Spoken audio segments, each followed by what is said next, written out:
That's Gilbert Gottfried. They got Gilbert Gottfried to voice God. You learn from this cool experience.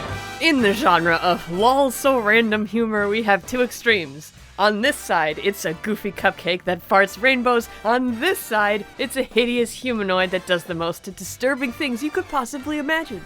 And on this chart, this is Centaur World and this is Smiling Friends. They are united in unholy matrimony by their shared love of absolute insanity. Absurdism, surreal humor, call it what you like, whether or not you're into the dark, creepy, Smiling Friends side, you have to admit that the show is very good at using different types of animation to be as weird as possible. It even brings in live action footage. Smiling Friends is the distilled, pure essence of early 2000s golden age of internet animation culture.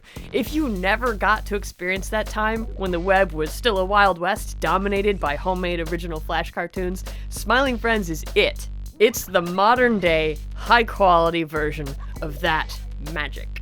Geez, it's almost like someone decided to give money to webtoon animators so they could produce a series. Oh no, wait, that's exactly what happened. The greatest thing about Smiling Friends' animation style is its mixed media bizarro effect. Yes, using 3D art, video footage, live action, or stop motion claymation in an otherwise 2D series is neat.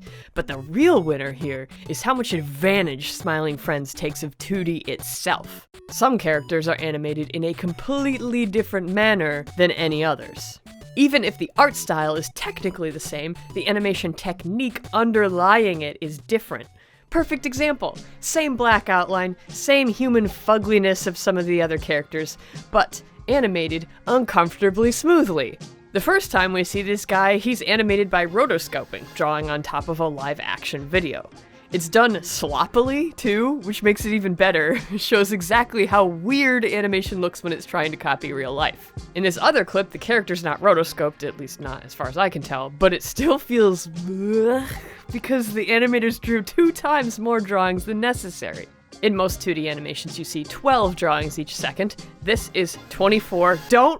I know what you're thinking, don't get me started on hand-drawn 60 frames per second animation. The most obvious difference in techniques shows up in the episode with Mip. I was enthralled by this character because it reminded me of 2 things. First, those meme-tastic Zelda CDI animations from the 90s. Second, a movie with a style so distinctive that the instant I saw Mip, I thought, that's it. That has to be The Hobbit. I've only watched the movie once, haven't seen or thought about it in 20 years, and I still recalled the style. Isn't that crazy? That's just weird. Mip's art style is unique to Smiling Friends. He's got a drop shadow, his outline is a lighter shade of black, meant to mimic when things were drawn on transparencies and photoshopped by a camera instead of scanned. There's even a really subtle film grain texture over him to create a paper feel. And Mip's animation is not just smoother, more detailed, and more expensive, but it also harnesses a completely different type of acting. These days, most of what you see either uses fluid, connected motion, or snappy, first it's here, now it's there motion.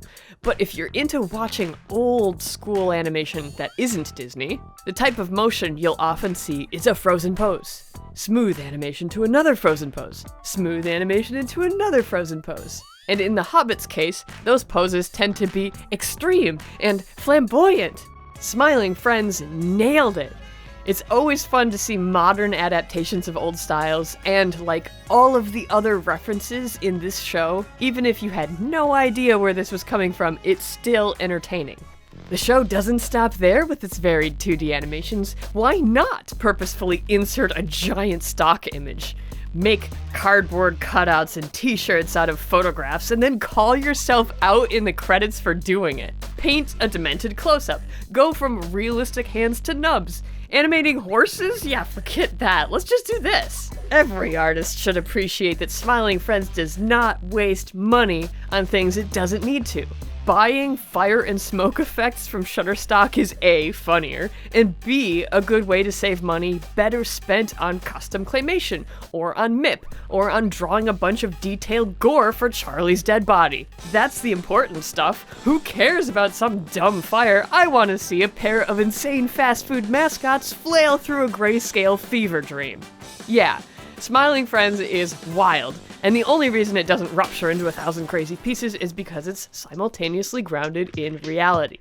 The main characters are two ordinary dudes. They behave in relatable ways, and the underpinning...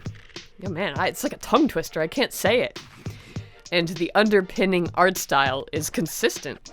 The show also has a fat helping of ridiculous violence and enough offensive and or triggering material to scare off the average animation viewer, but I can also say off-putting things about the hyper, rainbow, musical fartland of Centaur World.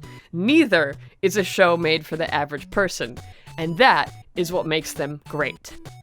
So yeah, give Smiling Friends a shot. It's the demented brain juice that's been missing from your life for a very long time.